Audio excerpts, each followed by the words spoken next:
स्वामी भक्तांनो नमस्कार. श्री स्वामी समर्थ.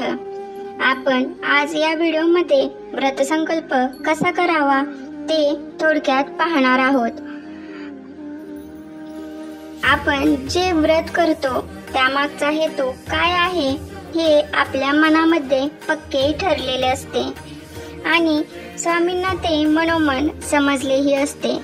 तरी आपली मनोकामना एका कोऱ्या कागदावर लिहून तो कागद घडी करून चौरंगावरील पिवळ्या वस्त्राखाली ठेवावा. कोणतेही व्रत करण्यापूर्वी व्रताचा संकल्प करणे आवश्यक असते.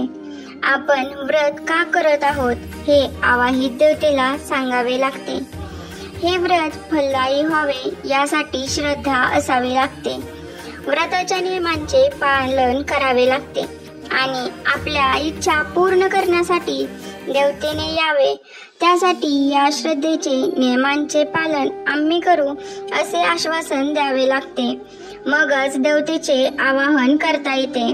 इथे आपल्या उजव्या हातामध्ये अक्षता घ्याव्यात आणि कोणत्या कार्याकरिता आपण देवतांना आवाहित करीत आहोत याचा मनोमन उच्चार करून सुपारी रूपी गजानन आणि स्वामींच्या मूर्तीवर त्या अक्षता वाहून कार्य निवारणार्थ यांना आवाहन करावे.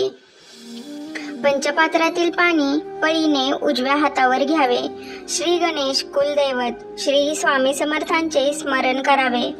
मनातील इच्छा व्यक्त करून विनम्रतेने तर हातावरील पाणी तामनात सोडावे व हात स्वच्छ पुसून घ्यावेत. संकल्प करताना काय म्हणायचे?